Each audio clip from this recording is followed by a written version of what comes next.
¿Qué me diría usted si yo le cuento que los museos, la manera en cómo los vemos, puede cambiar tanto pensando en una sola cosa? Sí, usualmente son sitios tranquilos, silenciosos, para poder apreciar todo lo que ahí se exponga. Uno aprende mucho de historia, por ejemplo, yendo y conociendo, pero también, piénselo, estas paredes tienen objetos que pasaron por tantos eventos a lo largo del tiempo. Mencionar los ejemplos sería una plática muy extensa. Objetos que fueron hechos con el motivo de quitarle la vida a alguien, y muchos de ellos sí lo lograron. Algunos que estuvieron envueltos en conflictos donde tantas vidas se fueron. En sitios donde hubo tragedias de cualquier índole que se le ocurra, con maleficios hechos con intenciones obscuras, de todo. Y estas cosas, pequeñas, grandes, pasan su día a día, noche a noche, en los museos. ¿Y qué nos cuentan entonces? Pues bueno, aprovechemos que ya se encuentra por aquí, conociendo las exposiciones que tenemos el día de hoy, y permítame acompañarlos durante cualquier actividad que estén realizando, o pónganse cómodos. Vamos a desconectarnos un ratito del estrés y de la prisa del mundo exterior, y mejor, preparen y acompáñenos con la bebida de su preferencia, y transportémonos a Estados Unidos, desde donde una persona que prefiere mantenerse como anónima nos cuenta esto. Antes que nada, buenas noches. Me gustaría pedirles que, por favor, comprendieran el por qué no puedo mencionar ningún dato relevante del museo para el que trabajo desde hace años. Sé que conforme escuchen mi relato, van a entenderme. Hace unos 6 años, estando en mi trabajo, yo soy supervisor de las exposiciones de 2 zonas específicas del museo, y en ese entonces llegó una exposición muy interesante. No puedo tampoco mencionarles el nombre del artista por algo que les voy a ir contando. Pero déjenme decirles que sus obras van de esculturas humanas, en su mayoría, hechas con un aspecto hiperrealista. No tienen idea, de verdad, son personas reales casi. Te impresiona mucho tenerlas de frente. Encima que algunas son pequeñas, otras de tamaño real y la que fue protagonista de este relato, una de tamaño gigante. Hace varias de este tamaño también, pero vamos a hablar de una sola. El primer día de exposición abierta al público estuvo excelente. Todo estaba en orden. Debíamos tener mucho cuidado con que no se dañara ni una pieza porque imagínense lo que nos iba a costar. Esto lo cuidábamos del público y cuando cerrábamos el museo también debíamos cuidar que nadie del personal se quedara cerca de estas esculturas. No necesariamente porque creyéramos que les harían algo. Teníamos un equipo muy confiable, de mucho tiempo, sino que era más probable que algún accidente, lo que sea, les pudiera pasar dentro de las salas de exposición, cerca de las figuras y pasara algo que las dañara. Así que siempre andábamos en pareja, solo al final, cuando recorríamos supervisando que todo se quedara en orden para el día siguiente, e ir cerrando las puertas de una en una, ya que esas sí se cerraban con llave. Pasaron unos 4 días en los que todo estuvo bien, en orden, misma rutina de siempre. Pero una mañana, yo era de los primeros en llegar cuando había alguna exposición externa, y mientras preparaba todo para ese día, revisaba algunos papeles. Los muchachos que guiaban las exposiciones estaban llegando, acomodando sus cosas. Ellos abrían también las puertas de las salas. De pronto escucho un grito desde una de esas salas. Corremos, luego de mirarnos el uno al otro el guardia y yo, y llegamos hasta donde estaba una de las chicas que se encargaba de los recorridos. Ella estaba asustada, parada en un pasillo antes de entrar a la sala, agarrándose la cara como intentando calmarse. Le preguntamos que qué había pasado, y ella nos dice que abramos la puerta. La llave Estaba puesta en la perilla. Ella ya había quitado el seguro, pero la puerta estaba cerrada. El guardia es quien abre primero que yo, y los dos nos echamos para atrás de la impresión, del susto. Pegada a la entrada, prohibiéndonos entrar, estaba la escultura de una mujer gigante. Medía unos 4 o 5 metros. Es decir, que solo podíamos verle los pies, zapatos, parte de las piernas y el vestido negro, en dirección hacia nosotros.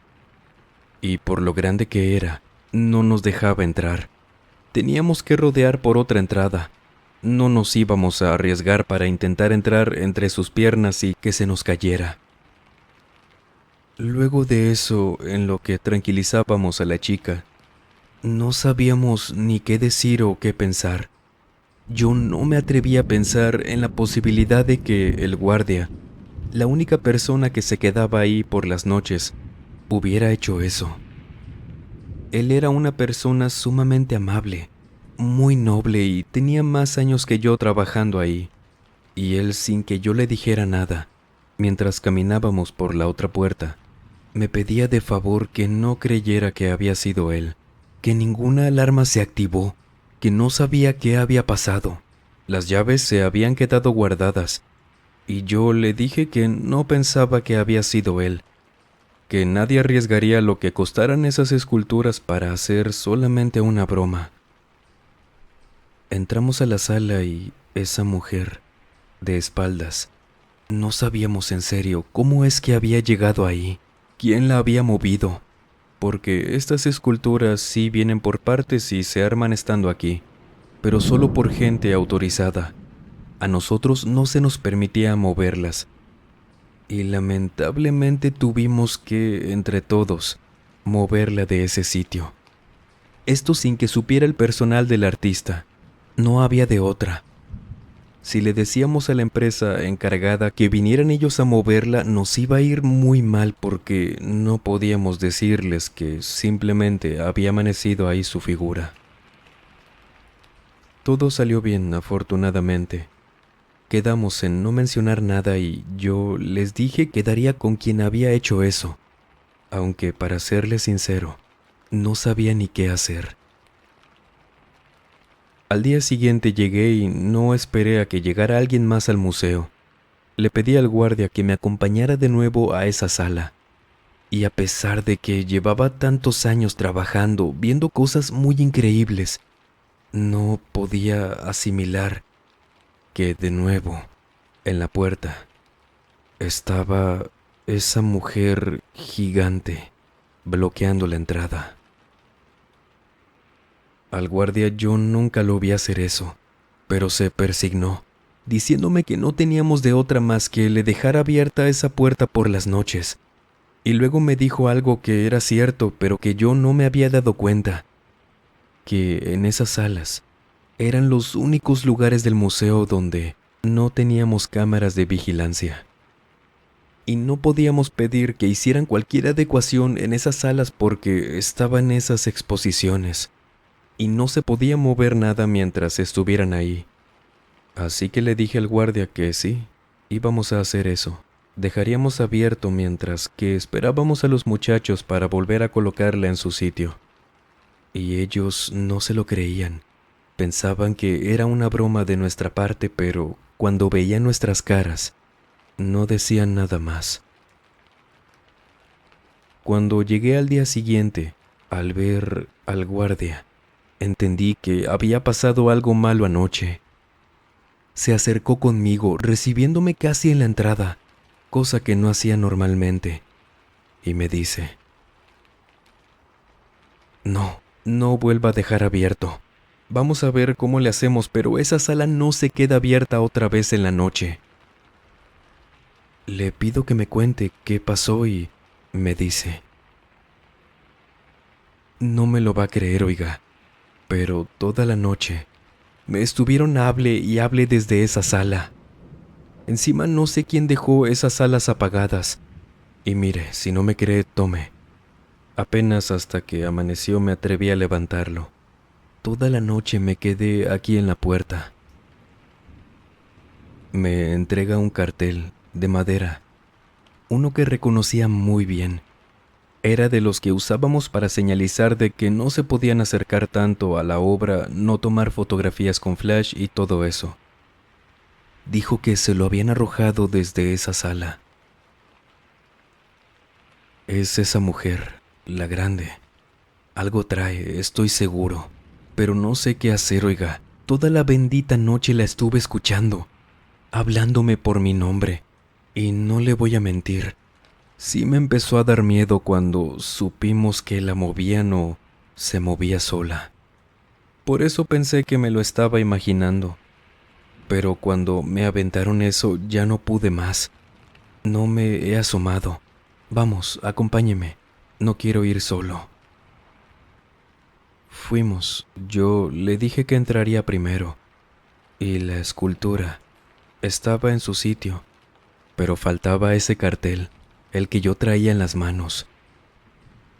La verdad no sé ni cómo pasó el tiempo, hasta que se retiró esa exposición. Pero durante ese mes que estuvo con nosotros, el guardia se retractó. Dijo que dejáramos abierto, que él aguantaría. Pondría la radio para no escucharla, la televisión, se quedaría en otra zona, porque sí la llegó a escuchar otras veces. Pero a palabras de él, esa mujer no se iba a salir de ahí, y si quisiera, ya lo hubiera hecho. ¿Qué piensan de este relato? En lo personal, tuve la oportunidad de conocer estas esculturas, pero ya hace unos 9 o 10 años. Y de verdad, sobre todo las gigantes, dan un impacto al verlas tan increíble. No conocía la que se menciona en este relato, pero sí a muchas otras más. Cuéntenos usted qué habría hecho. En lo que nos vamos a un museo histórico, en México, no se nos menciona el estado para que no haya problema, desde donde Carlos Méndez nos cuenta esto. El relato que les quiero compartir esta noche es breve, pero nunca pudimos explicar qué había pasado. Trabajé por un tiempo en un museo de mi estado, uno muy bonito, pero donde hubo una época muy fea en cuanto a la inseguridad y demás. Por ello mismo no teníamos muchos visitantes. El personal comenzó a ausentarse también para no exponerse en las calles. Y por ello mis compañeros y yo hacíamos otras labores. A mí me gustaba trapear, lo disfrutaba y como no teníamos personal de limpieza en ese tiempo, no tenía problema con hacerlo. Éramos en esas veces que nos pasó esto, 3 personas en total en el museo, que no era tan grande como otros. Yo era el más joven de ahí, de 27 años en ese tiempo. Y creo que fue hasta que me empecé a encargar de trapear, de ir comprobando cómo iba quedando el suelo, que noté las cosas que pasaban en ese museo.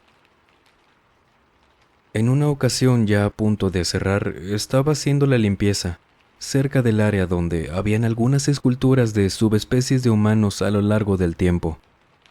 Me di cuenta porque regresé a apagar una luz cuando ya había limpiado, que en el suelo, donde aún habían partes secándose, habían huellitas pequeñas, de pies. Las vi bien y parecían de niño. Las fui siguiendo, que no era tanta distancia de hecho, pero les juro que al irlas viendo cada vez más y más, me iba dando un miedo terrible. Pensaba en que no podía haber ni un niño dentro ya. Nadie de los empleados traíamos a nuestros hijos o algo. Nada. Esas huellas llegaron hasta una exhibición, donde teníamos un tipo de ecosistema y a una familia de neandertales. Un hombre que era el padre de la familia, la mamá, y un niño pequeño. Yo no me lo creía. Y verle la cara a ese niño, unas esculturas muy bien hechas, los ojos profundos, tan reales, Me hicieron irme de ahí rápido. Tenía miedo de que en cualquier momento se moviera o qué sé yo, porque estaba seguro que ahí terminaban esas huellas. Aparte, no había algún vidrio que los protegiera. No le comenté nada a mis compañeros, eran mayores que yo y quizás me iban a ver como una persona miedosa o no sé. Solo lo dejé pasar, pero ya no me acerqué a esa zona. Al día siguiente fue mi descanso. Regresé hasta 2 días después en total porque había caído día festivo y no abrió el museo. Cuando regresamos, la familia de neandertales ya no estaba. Le pregunté ahora sí a uno de mis compañeros sobre eso y me dijeron que ese día en la mañana había ido la persona encargada de la restauración de las piezas y se los había llevado, porque decía que estaban muy dañados por la humedad, que él ni nadie se explicaban por qué de la parte de los pies el pequeño ya tenía el material muy desgastado por agua. Aún así yo no les comenté nada. Podría ser alguna cuestión de goteras o no sé, pero no dejé de pensar nunca en esas huellas que vi. Y de hecho, cuando nos regresaron a esa familia, al niño lo habían cambiado por completo. No era el mismo, pero nunca nos dieron detalles del por qué. ¿Qué haría usted si de pronto viera y entendiera que algunas figuras del museo se andan moviendo por ahí? Cuéntenos en lo que Benito es como pidió que se le mencionara en este relato. No es un hombre real, hay que proteger su puesto. Esta noche nos cuenta esto. Más que una experiencia en específico, son varias vivencias que algunos compañeros y yo hemos tenido en nuestro trabajo. Uno al cual estoy seguro que esconde muchas historias de índole paranormal, de las que poco he escuchado sinceramente. Desde hace pocos años trabajo como guardia de seguridad en un museo.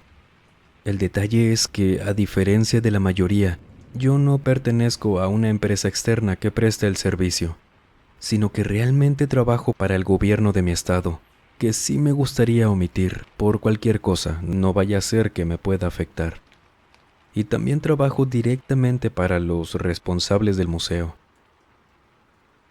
Estar en el turno de la noche para mí es garantía de que de vez en cuando, al menos escuches por ahí en los pasillos algo extraño. Tal vez no tan intenso o aterrador, pero sí te das cuenta y te asusta, poco, pero lo hace. Me acuerdo que hubo una época donde en las noches, quién sabe si durante el día, cuando ya quedaba solo el museo a excepción de mí, solo había un compañero más, pero él cuidaba la parte de afuera, el estacionamiento. No entraba para nada más que para el baño o a la cafetería, lejos de donde pasó esto. Y es que de repente se escuchaba cómo tocaban un saxofón. Solo eran notas cortas. Las primeras veces siempre subía y me iba corriendo directamente a donde tenían en exhibición unos instrumentos musicales, que era de ahí de donde venía ese sonido. Llegaba y todo en orden, en silencio. Las exposiciones tienen vidrios que no dejarían salir el sonido de esa manera. Habían también unas bocinas para simular uno que otro instrumento, pero no era eso, porque las bocinas eran apagadas desde adentro por el personal encargado una vez se cerraba el museo, y dos, el sonido que se produce a través de una bocina y de un instrumento directamente es muy distinto. Esto me pasó varias veces a la semana, a lo largo de casi un mes, y lo que hice fue simplemente dejar de ir. Por ahí uno de mis compañeros me dijo que no me fuera a topar a quien tocaba en las noches, que por eso mejor no fuera. Recuerdo también un artículo que trajeron quién sabe de dónde, uno que duró apenas unos meses en una exposición de civilizaciones antiguas, el cual era un jarrón mediano, color ladrillo, de entre 10 centímetros de ancho y 20 de alto, del que se decía que si lo llenaban de agua para después dejarlo en un lugar en específico por días, y si al volver no se había derramado y tenía toda esa agua, sería una buena señal de que la cosecha de ese año sería espectacular. Algo así era su historia. Quizás alguien que escucha esto sepa un poco más. Sin embargo, no solo yo, sino más gente del personal, quienes se quedaran al último. Veíamos que por las noches, en cuanto lo perdías de vista y pasaba cerca, este jarrón comenzaba a gotear de su exterior, como si estuviera sudando, tal cual como cuando algún recipiente tiene algún líquido muy frío y este material comienza tal cual, así, como si estuviera sudando. Y de hecho el cristal que lo cubría se empañaba todo. En un inicio se creyó que tal vez había un problema con la ventilación o algo por el estilo, pero a pesar de que revisaron por el suelo, el techo, el jarrón, el cual para nada debía tener ya líquido adentro, esto seguía sucediendo, hasta que decidieron mejor retirarlo. Era peligroso exponer un jarrón de tantos años a esa humedad constante, y de ahí ya no supimos nada. Pero ¿saben qué? Creo que la ocasión en la que más me impactó algo, cuando no solo a una persona sino a varias les trajo algo negativo, fue cuando trajeron algunas momias a una exposición que duraría 6 meses. Y fue en este periodo de tiempo, cuando nunca me había tocado que tuvieran que hacer esto, pero nos comenzaron a rotar cada 3 o 4 horas. Yo ya no era el único vigilante dentro del museo, sino que éramos 3 en total, más mi otro compañero que estaba en el exterior. Todo esto fue a raíz de que no soportábamos estar en la parte donde nos asignaban cuidar, que era cerca de las momias. A mí fue, por así decirlo, a quien mejor le tocó esta situación, ya que solo no me sentía bien estando mucho tiempo ahí. Me dolía la cabeza todas las noches, pero a un compañero, de plano se mareaba, devolvía la comida. El otro se nos deshidrató unas 3 noches, y ellos siempre llegaban bien a su turno, hasta que comenzamos a caer en cuenta que esos malestares siempre ocurrían cerca de esas momias. Sin lugar a dudas, ahí se sentía una vibra bastante pesada, lo que para mí tuvo mucho sentido puesto que estamos hablando de cuerpos de muchísimos años, los cuales, si usted los ve, no dejan indiferentes a nadie. A mitad de los 6 meses vino uno de los responsables de las momias. Cuando le contamos lo que pasaba, se disculpó con nosotros y nos contó. Antes que nada, discúlpenme. Normalmente no advertimos al personal sobre esto porque me lo pueden tomar a mal. Todas estas cosas suceden, sí, al estar junto a algo que no es normal para el cuerpo y la mente humana. En teoría no deberíamos estar tanto tiempo así directamente, con algo que no está vivo y, sobre todo, que lleva muerto tanto tiempo, conservado de esa forma. Y no solo es eso, les voy a ser sincero. Hay una de esas momias que fue enterrada bajo alguna maldición, según supe, porque aún no conseguimos dar con su historia completa, y por eso tal vez pasan estas cosas al estar cerca de ellas por tanto tiempo. De ahí en adelante comenzamos a rotarnos en periodos más cortos de tiempo. Esa fue la solución, no estar directamente con esas momias tanto tiempo. Y nos quedamos con la explicación de ese hombre, quien nos dijo que tampoco tenía muy claro cuál era la historia precisa de esa momia.